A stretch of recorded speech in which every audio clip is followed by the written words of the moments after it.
menopause, and we're going to go at this from several different perspectives.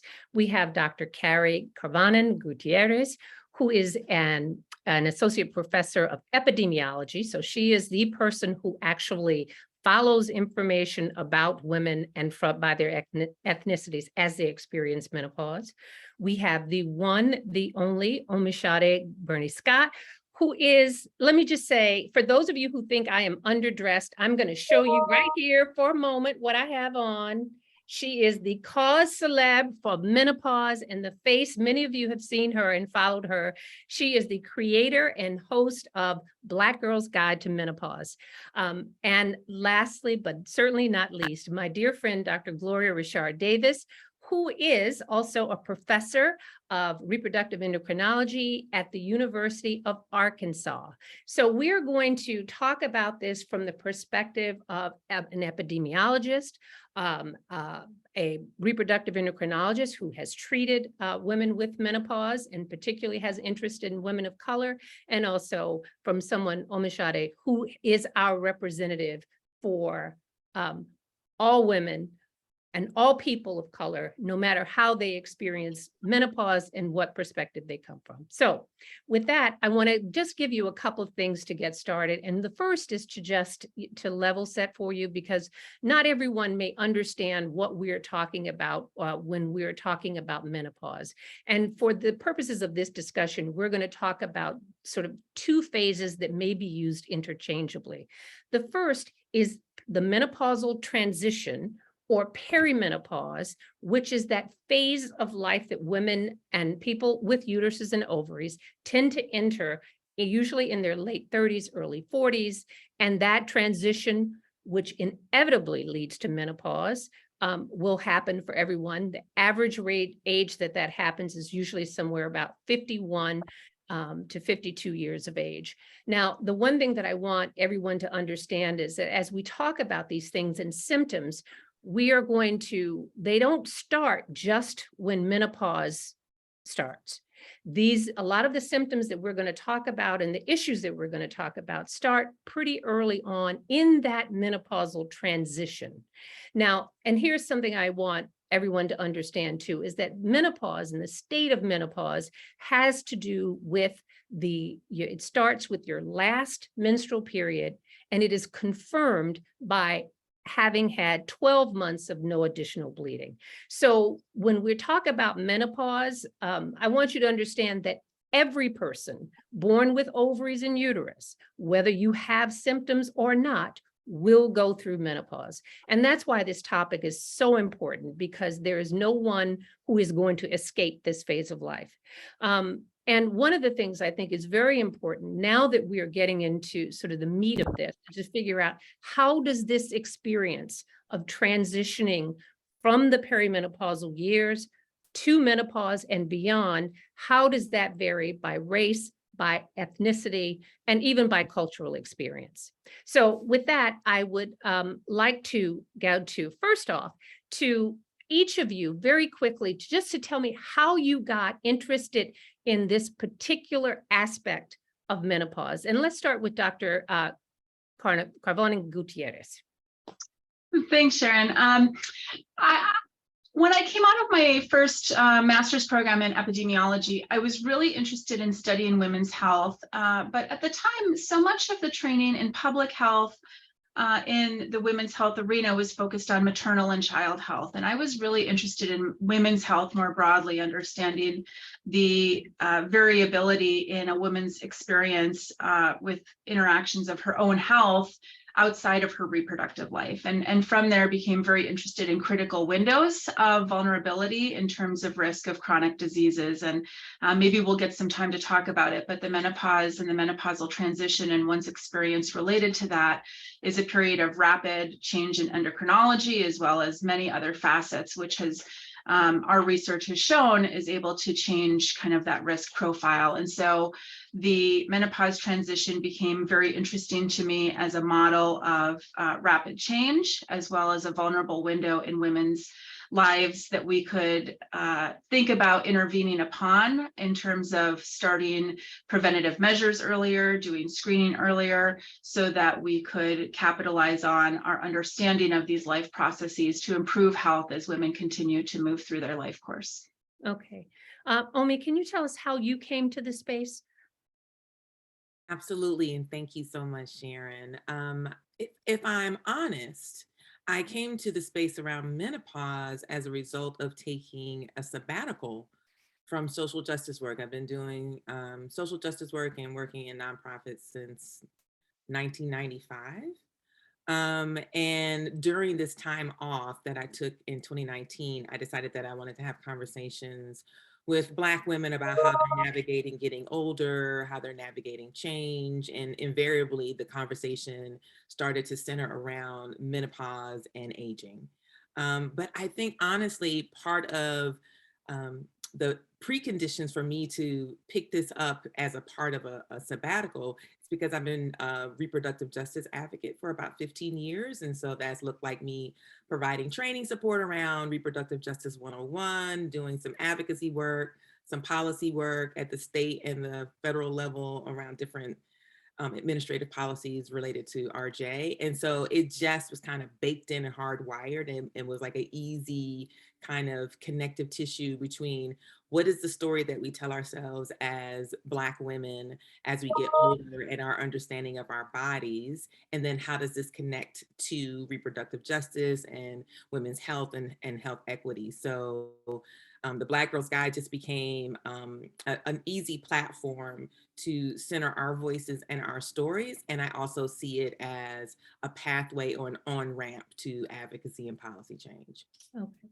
And Gloria, Dr. Richard-Davis is a reproductive endocrinologist, and reproductive endocrinologists usually are working on the other end of the reproductive spectrum. These are infertility specialists and people who are trying to get women pregnant, not necessarily to deal with menopause. So tell us, how did you make that pivot from that sort of that one end of the reproductive spectrum to the other?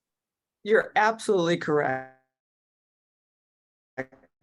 Into this space by the North American Menopause Society, which is the premier organization in the US for menopausal practitioners. It's a very multidisciplinary group.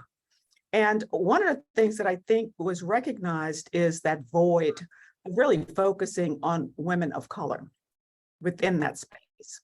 And then in addition to that, Wyeth Ayers, which was the pharmaceutical company that supported a lot of the women's health education around menopause, was also very instrumental in drawing me into this space and creating a KNOW, menopause.com website to educate women around this. And then, of course, I really got interested when I went through menopause. So it changes your perspective. Changes your whole life, doesn't it, Gloria? You're like, oh. This is not intellectual or conjecture. This is me. Real. It's not real, okay? So that's kind of my journey. And it was an abrupt journey. And Carrie, this is something that I think is very, very interesting, because so few studies, generally speaking, have involved women. And it was only until the 1990s that women were even involved in most clinical research studies. And when you talk about not only were women not included, but certainly women of color were not included. So can you tell us a little bit about the SWAN study, which is one of the premier longitudinal studies about women, and particularly women of color during menopause? Sure, thanks for that question. And so affectionately called SWAN, which stands for Study of Women's Health Across the Nation, is what we call a longitudinal cohort study, meaning we started with the same group of women and we've continued to follow them forward in time. And so the study was launched in the late 90s by the National Institutes of Health. with the idea that we needed to understand more about the natural history of the menopausal transition. At the time, we knew a lot about the onset of reproductive life through the understanding of puberty and those related changes, but knew very little about the end of reproductive life or menopause in females. And so the National Institutes of Health released what we call an RFA, or a request for applications. And we're looking to develop this cohort, or this group of individuals that could be followed to characterize all aspects of the natural history of menopause, related to hormonal changes, related to changes in symptoms, related to changes in risk for disease. And several institutions competed for that, and 7 sites were selected. In 1996, that study launched with recruiting first what we call a cross-sectional sample, so a very large sample of individuals. And then from there, a smaller group of individuals that were selected based upon certain inclusion criteria, or things that we were specifically looking for, so we could make sure we could observe menopause happening in these individuals. And so, as Dr. Malone mentioned, we look for characterizing menopause at the time of last menstrual period, or what we call final menstrual period. And so to do that, we had to have women enrolled in the study who were premenopausal, or who were still having regular menses, still had a uterus, still had at least 1 ovary, and were not taking hormone therapy at the time, so that we could continue to observe their cycles.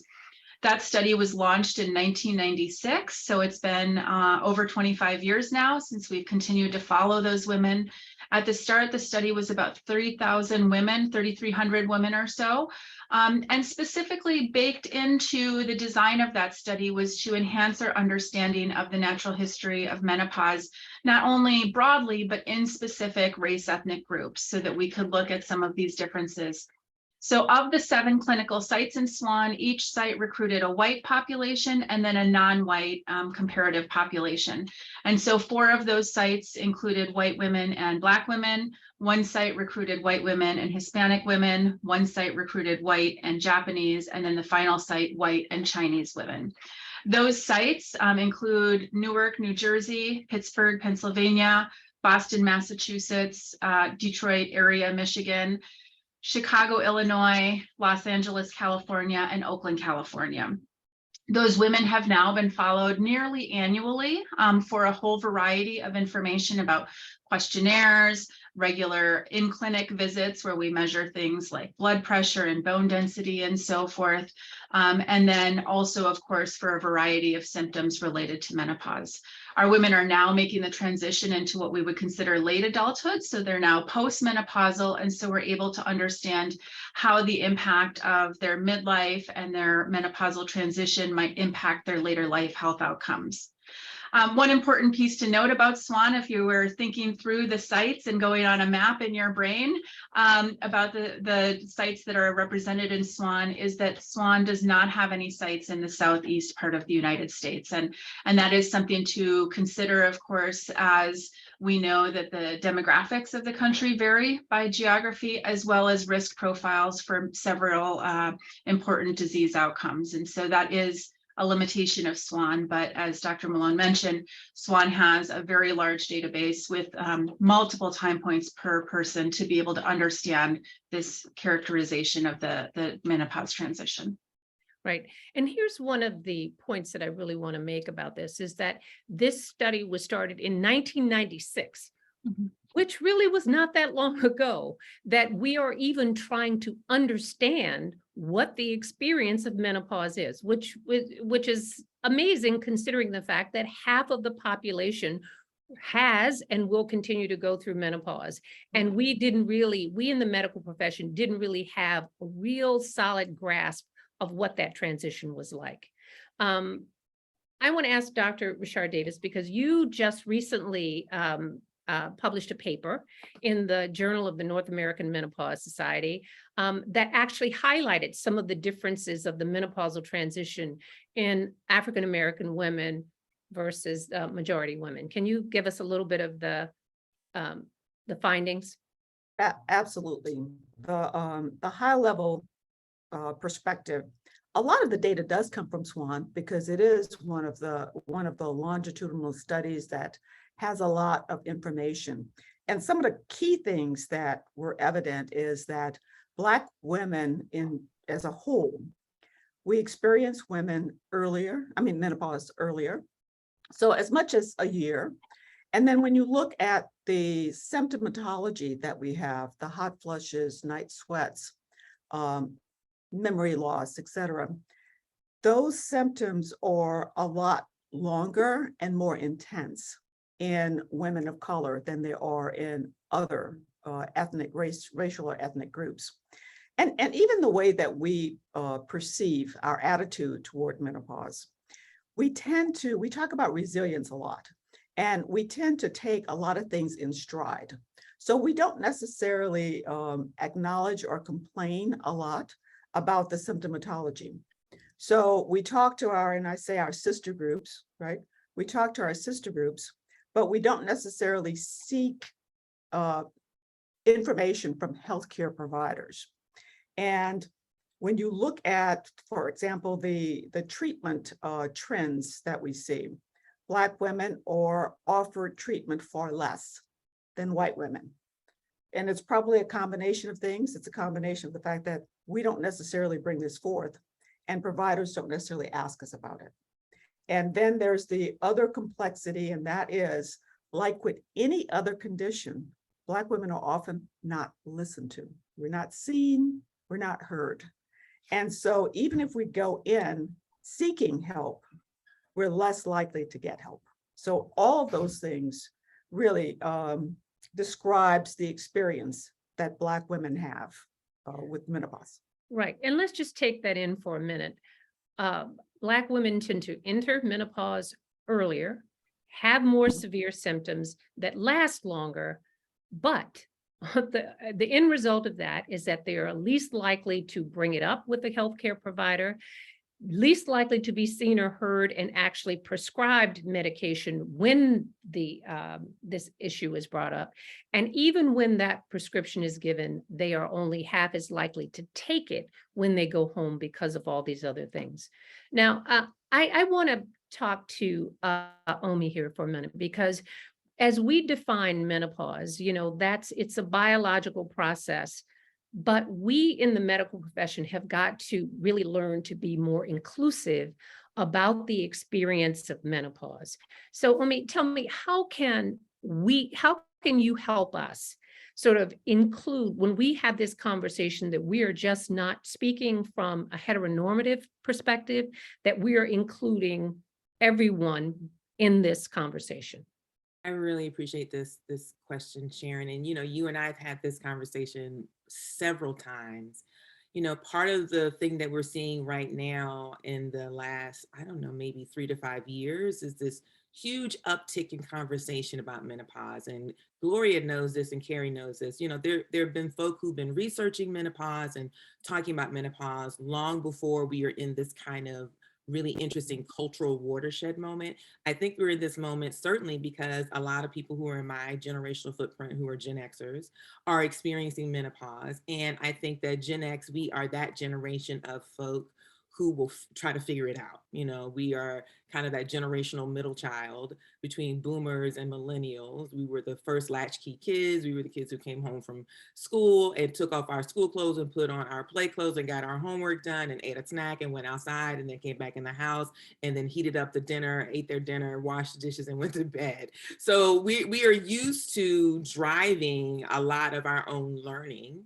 And we're also in this very important place of unlearning. And so when we talk about menopause, it's really important for us to understand medically what it is. And I also think it's really important for us to understand culturally and social politically what it is. There are a lot of assumptions we make around who and when and how it's going to happen. And the who, I really appreciate you naming this. The who tends to be people who identify as women. And it's absolutely going to be people who have uteruses and ovaries.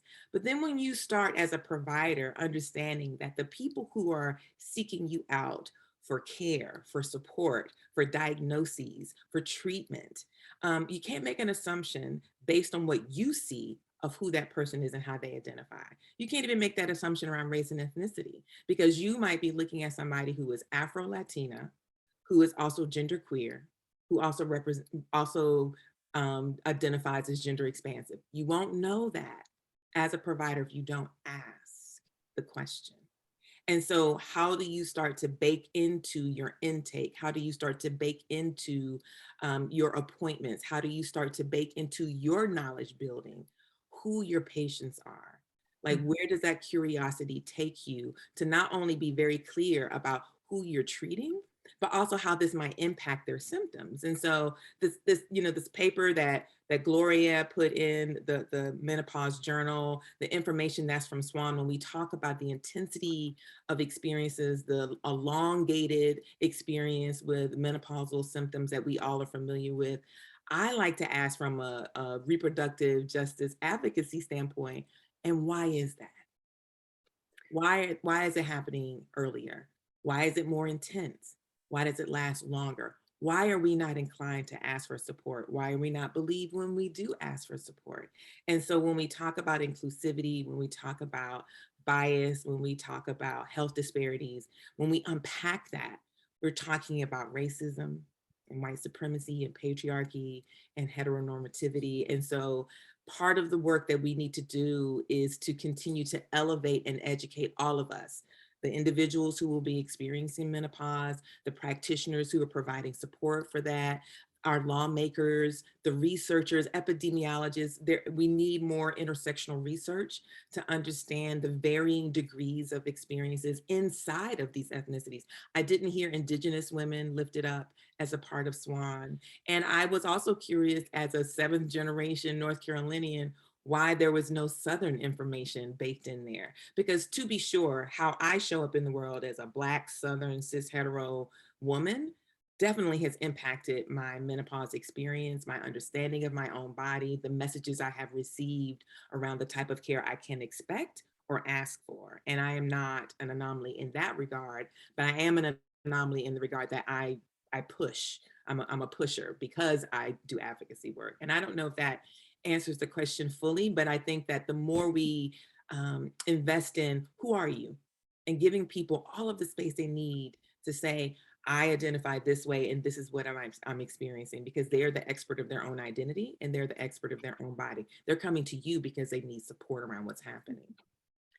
Right. And I could see almost Gloria chomping at the bit when you say, well, why is this? Because one of the things, it's good to know what, but then when we get to the issue of why, and when we talk about how the experience, and as you said, Omi, the experience of African-American women or Black women is not monolithic, but there are certain trends that clearly do tend to sort of congregate within that particular population.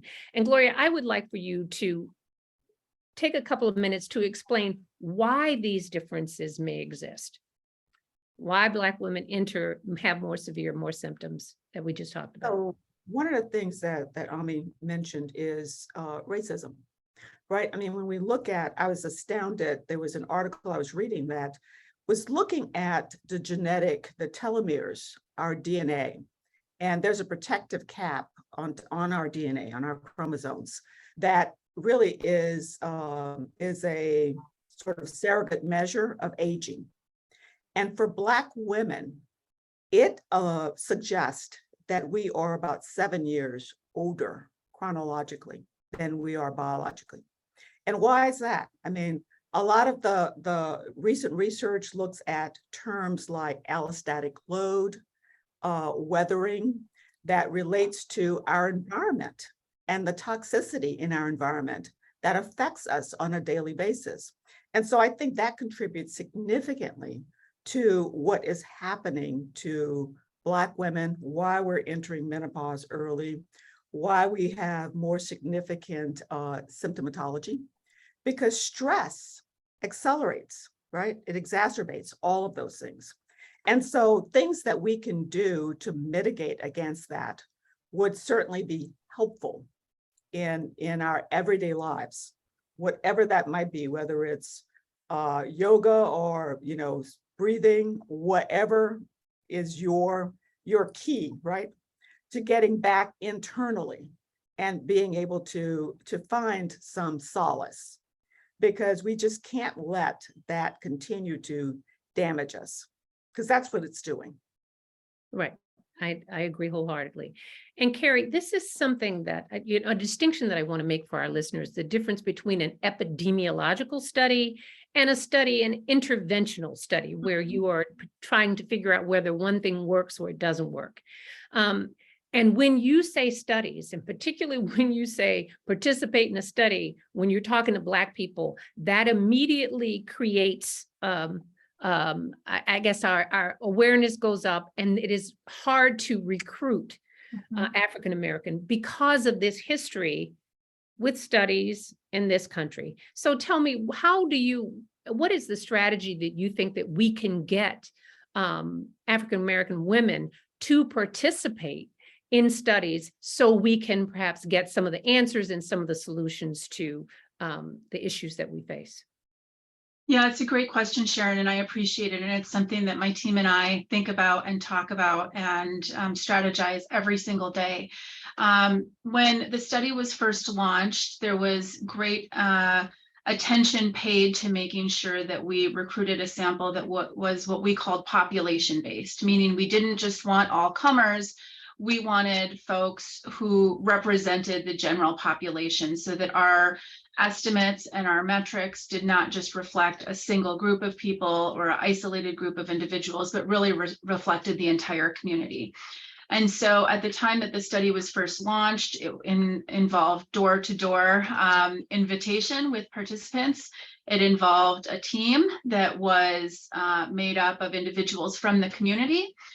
There were information sessions held at community centers, at churches, at schools with individuals to explain what was being asked of them and to make a commitment to them that the study is really a partnership and not something that is really just a take from the community.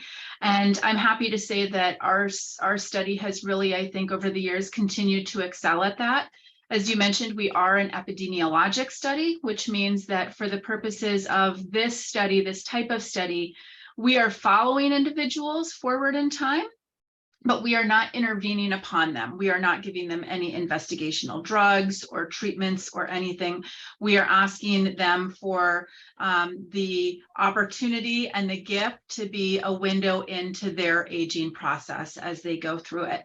And so as we continue to follow these individuals, I think first and foremost, we want to highlight the incredible gift that we have received from these research participants to come back every single year for 25 something years and share, frankly, quite intimate details about their bleeding patterns and their exposures and their stressors and things like that. And so we work very hard to develop relationships with these individuals. They are not research participants solely. They are individuals in our community who are giving us this huge, incredible gift. So we work to have study team members that are from the community and work regularly with the community. We have regular events with our participants. So not only do they give us information, but we work to give them information back. And so for many years before women were of retirement age, many of them did not have healthcare providers, for example. And so we would give them their annual results about their blood results or their bone density results, anything that we felt might be clinically relevant. That was information they gave to us, and we had an obligation to give that back to them. We continue to have meetings with them, sharing results that are both germane to them as individuals, but also as a community and as a population, so that as they work to carry on the history with their own families, their daughters, and so forth, they can disseminate and help share that information as well. But it's really a true privilege to work within communities. And I think with our participants, we are especially cognizant of some of the wariness that may come from engagement in research. And so we work very hard to develop relationships, and we are working with them as individual team members, not as solely an institution or as a study. We really try to have that continuity over time. Right. And Omi, this is a question that I have, and I saw it, and I'm sure that Gloria saw this a lot too in our clinical practice. What I saw a lot was that Black women tend to normalize feeling bad. It is almost an expectation. You get to a certain age and, and you're just, that becomes the focus. And you think that that is normal. And one of the things that I am very interested in doing and educating women to sort of change that expectation that just because you are 50 does not mean that you are old, does not mean that you are creaky or all of these things. And I want to know, what do you think we can do to get that message out that this is the expectation of aging is not something that should be just tolerated. There are things you can do about it. I mean, this is a real hard question in a society that centers youthfulness.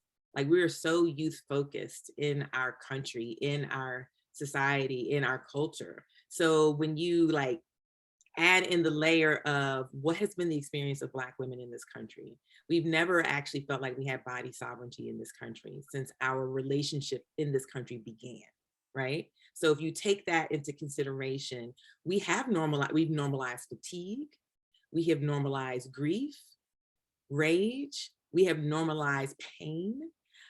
Because often what we experience when we said to someone or express to someone, I feel a certain way, someone say, well, I don't believe you. Or someone say, you think you got it bad, check this out. So it's a combination. You feel like you're getting hit with a 1-2 punch between, I don't actually see your humanity or your personhood, and I don't believe you when you tell me that you're experiencing these things. And I actually don't think you deserve care. I don't think you deserve rest unless you're really, really sick. I don't think that you deserve pain management, because I think what you might actually be is addicted to drugs. And so I don't want you to use me to get your fix. Or I don't believe that Black women in general are soft or vulnerable or have any fragility. Like, we are always kind of propped up. Like, there's such a thing as toxic resiliency, where you are told over and over again how amazingly resilient we are. And we are that. And we also deserve softness. We also deserve care. I want to say a little something about trauma. I'd be remiss if I didn't say something about trauma. Thinking about all of the work and all the information that SWAN has done and Carrie's colleagues have done around talking to these women over the last 26 years, I feel fairly certain that what you're also seeing is like an unfolding of people's trauma responses, physical trauma responses in terms of whatever's happening inside of their family of origin, inside of their relationships, inside of the workplace, but also the trauma that we experience culturally and systemically. I appreciated Gloria lifting up, like, what are the things you can do to give yourself solace? What are the things that you can do to embody relief for yourself, giving yourself permission to unlearn that you don't deserve rest, unlearn that you should be treated for pain, or you should be treated for discomfort, and letting people know you are not crazy. Because to be certain, there are a lot of things we can do at an individual level, and we also know that systemic oppression is real. Generational systemic oppression is going to take time to tease out and to address and to disrupt. So it's not a linear process by any stretch of the imagination. It is the quintessential both andness of it, right? It's like, I want you to be able to trust your body. Your body has given you a powerful navigational system. For a lot of us, that came online when our period started. There was so much information being pushed at me in 1978, 79 around, get ready for your period. Like, I was like checking my panties on a regular, like, today? How about today? Reading obsessively Are You There, God, It's Me, Margaret, thinking about the sex education we received in the 70s before the Reagan administration changed all of that inside of public schools, right? I've received a really robust sex education program in Prince George's County, Maryland. I can't even tell you. And that doesn't exist today for so many people. For all of our children, it is important for all of our kids to understand how their bodies change over time, no matter how they identify. And to be sure to remind them, if you think you're experiencing some type of oppression or some type of prejudice or bias, you probably are. And let's talk about it. We got to figure out how to address it at the individual level, the institutional level, and the system level, So it's going to take all of us coming from our particular skill set and vantage point to make sure that the individual who's navigating menopause feels seen in their fullest personhood and supported throughout the process. Right. And, you know, it's funny that you said that, because I think that the way that Black women interact with the medical system, we have to understand that this is a medical care system that was not designed for us, and we don't interact with it very well. And there is this concept called learned helplessness. And it comes from, I think, a study that was done in Romania about these orphans. Babies cry with the expectation that someone is going to come and soothe them. Mm-hmm. And if you leave them unattended and they cry and cry and cry and no one attends to their needs, to their hunger, if they are wet or uncomfortable, then you know what happens? They stop crying, because what's the point? And I think that that is what happens for a lot of Black women. Is like they, you know, you complain or you say something, you're not heard, you're not seen, you stop complaining. And it sort of reinforces this notion that we have within the medical community, that I think that everything that Carrie has found in SWAN is almost the exact opposite of what we as physicians have been taught in medicine. And that we've got to really come to grips with this. And Gloria, tell us just a little bit about how physicians can educate themselves so we don't continue to perpetuate this cycle of helplessness and lack of concern when it comes to our patients of color. So that's a huge challenge, right?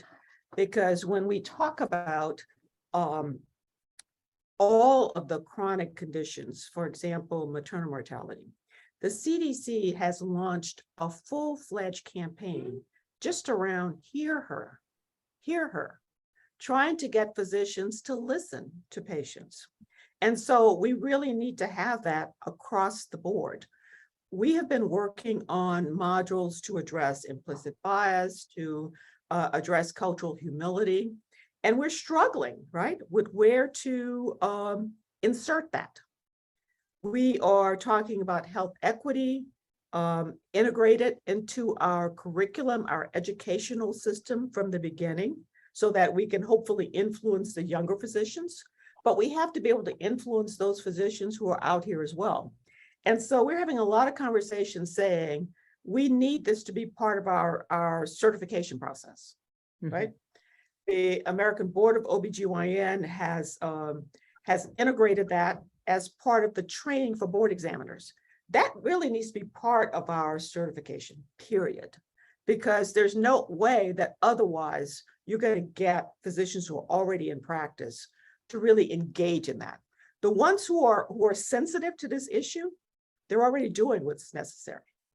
It's the other masses that we have to reach and raise their awareness that those differences exist, and that you have to ask the question. You can't expect a Black woman who comes in to bring up the topic, right?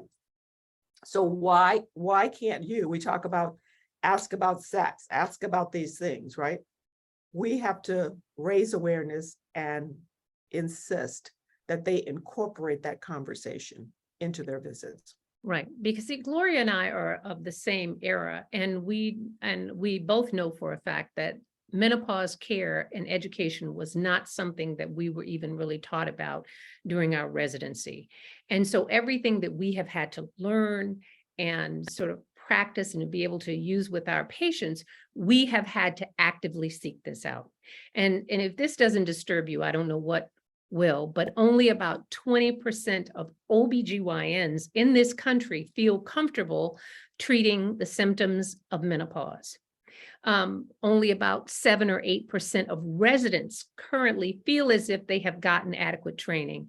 And I mean, we are going to spend 30 to 40 years of our lives, if we are lucky, in that menopausal state.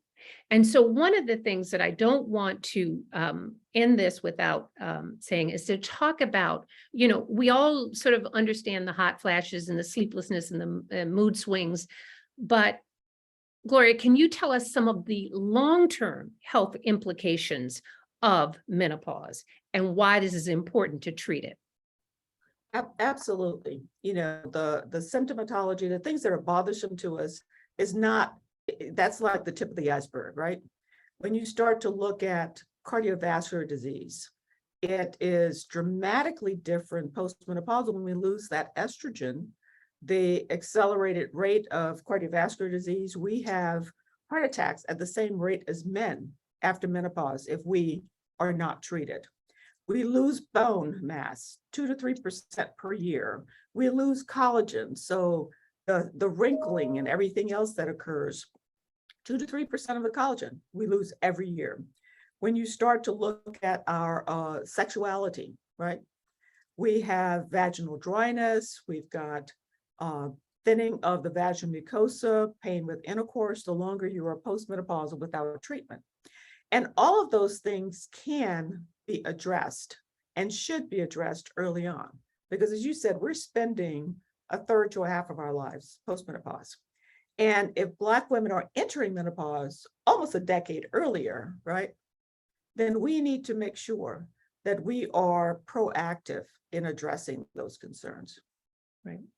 And one of the things I think is very, very important, because, you know, we talk about this a lot. I think that people should have the information that they need to make decisions about how they choose to age. And, you know, I don't think that there is any medication out there that there is probably as much information about as hormones, because we have had in some form or fashion, this has been around since the 1940s. So there's a lot about the risks and benefits and everything that we sort of are learning. And throughout this whole cycle, we have come around the world and back again. You know, hormones were good, everybody should take them. Oh no, they're terrible, it's going to give you breast cancer, everybody should stop them.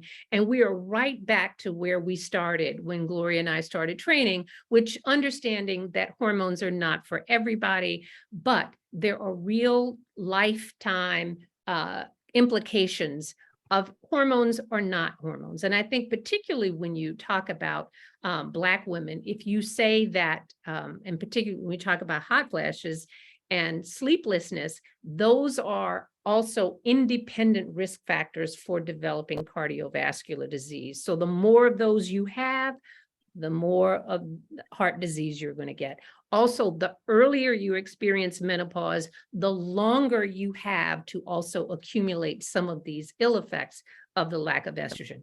And so this has to be, I think, for Black women, another way to emphasize why this may be an option for you. And as we say, do it or don't, that's up to you, because every person's menopausal journey will be different.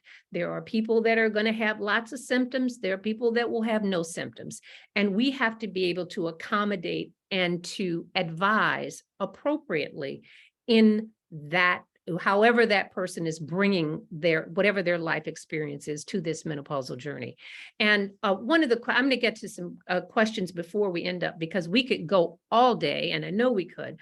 But one of the questions that came up was about, Carrie, not only in the SWAN study, you included not only white women and Black women, you have Hispanic women and Asian American women. Mm-hmm. So can you highlight just quickly, what are the differences? Because there are even some differences that we see in those populations as well. Sure, it's a really good question. And a lot of the work in SWAN has really amplified and highlighted some of the differences between Black women and white women, because those are our two largest groups. And so when we look at our ability to make inferences and to provide estimates of disease burden and risk, it's better to do that in a larger sample. The Black women are also represented across 4 sites, whereas at the Chinese women, Japanese women, and Hispanic women are each only at 1 site. That being said, there are some important differences. We tend to see that our Hispanic women and our Black women have not only the earlier age of menopause that Dr. Richard-Davis mentioned, but also that they have, which amplifies this risk of cardiovascular disease and diabetes post-menopause, but they also have greater risk of those outcomes going into menopause. And so I think for groups perhaps that are experiencing substantial impacts of allostatic load and weathering, we want to make sure that we're thinking about the menopause as a period that may amplify their risks that are not the only excess risks that are present there. We see for our women who are Chinese and Japanese that they tend to start with lower bone density to begin with as compared to white women, and they tend to lose it a little bit faster. And so for those groups, in part, that's due to a smaller body size on average, but also that there are some important changes there that we might want to harness. I think one of the things that's really important to mention in this whole conversation is that when we look at the epidemiologic data, we talk about the generalities in the population averages. And as you mentioned, Sharon, there is so much variability, or what we call heterogeneity, difference across the population, that we really can say, you know, on average, Black women have an earlier age at menopause. On average, Black women have more symptoms or more severe symptoms, but that there is so much variability within that. And that's why it's really important for individual women to seek out their own individual self-care, their own individual interactions with their provider, because their experience may be very different and very unique. And so although we can look at these across the study as a whole, there are important differences that emerge when we're talking about an individual as well. Right.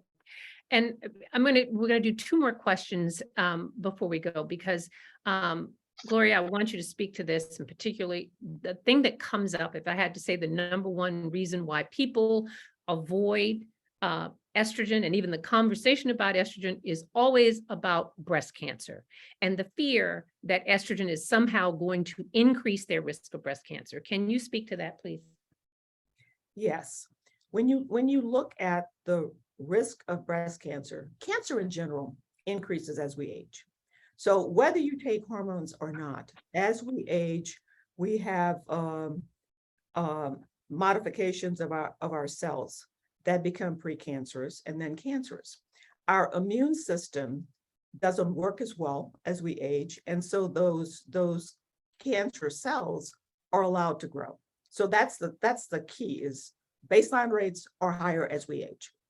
If you look at hormone therapy, estrogen therapy, those are two different things, right? So hormone therapy refers to estrogen and progesterone, which a woman who has a uterus in place needs to have that progesterone to protect against their risk of developing endometrial cancer. What we know about the combination therapy versus estrogen-only therapy, you look at the data we have from WHI, the estrogen-only arm indicated that breast cancer risk was lower if you were taking only estrogen versus the estrogen and progesterone arm. And even within that estrogen and progesterone arm, the risk of breast cancer is very low. It's like 1.26, right? So it's always exaggerated from my perspective. And the women who are on hormone therapy that are diagnosed as having breast cancer tend to do better because they are also the women who are getting preventive health screens.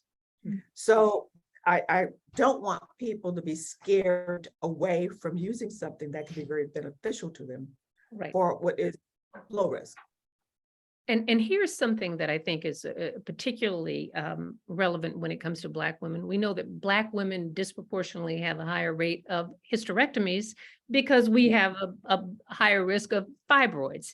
That's another conversation, but that's the reality. And if you have had a hysterectomy, then you take estrogen only. And the take-home message from this, from the studies that we have that have been going on for the past 30 years, is that if you take estrogen only, your risk of developing breast cancer decreases your risk of breast cancer, actually decreases your risk of dying from breast cancer, decreases. And that's sort of the bottom line on that. And I think that has been confusing for a lot of people because we have so put in their minds that estrogen increases your risk of breast cancer, that we're losing lots of opportunities to help women who can actually improve their outcome by taking estrogen. And I'm going to have one last question, and I'm going to put this out here to anyone. And maybe it's for Gloria. They said, we live in a fat phobic society. And, one of the things that happens with menopause is that women generally will gain weight. What do we say about that? And what about menopause? And and let's talk about the difference between weight and where it is. Can I mention something before Gloria? Sure. Mine. So I went to see my OBGYN in late 2020, right? So like a lot of people, I had gained some pandemic weight. And I also am postmenopausal. I haven't had a menstrual cycle since 2013. So I was already kind of navigating my own kind of postmenopausal weight fluctuations and things like that. One of the things that I absolutely appreciated about my OBGYN is I got on the scale, she took my weight, they, checked my blood pressure, we did blood work and all the things, everything fine, everything looks great, all my levels are normal. She didn't say a word about my weight. She asked me, how are you feeling in your body right now? And I said, I feel good in my body right now. She said, what are the things that you're doing to take care of your body? Share with me what you're doing. I said, well, we were taking naps. We were taking walks around our neighborhood. We're riding our bikes. I love yoga. So now I'm doing yoga online. We figured out how to do Zoom yoga and things like that. And she was like, and you feel good about those things? And I said, I do. She said, do you need anything else to feel better? And I said, no. She said, then keep doing that. Not one time did she say to me, Omi, you've gained 25 pounds. And we know that the BMI was created by a white man who was not a doctor, who was an actuarial insurance mathematician, which should have no bearing. There's a way for us to unlearn socially some of the things that have been given to us that really, really are not helpful and are harmful. Now, if my weight was creating an issue for me, and she saw that as my doctor, she would say to me, Omi, listen, I've noticed some things in your chart. I've noticed some things in your screening.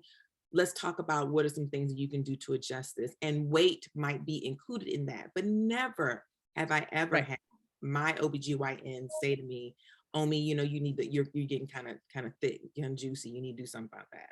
And so I think that when we're talking about fat phobia and we're talking about the ways that people are showing up in space and body size, I think about it culturally, and I would love to hear what you all have to say, what Gloria has to say, or what Carrie has to say, but certainly it came up and I felt really good when I left the doctor's appointment.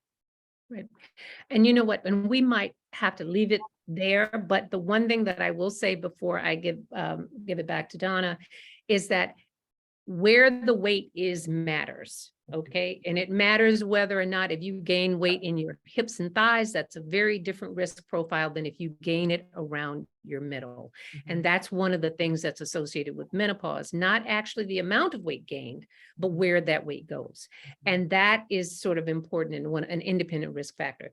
And we could really literally talk all day, but the time is running out for us. And I want to thank Carrie and Omi and Gloria for this wonderful conversation. And hopefully we will have many more. And with that, I'm going to give it back to Donna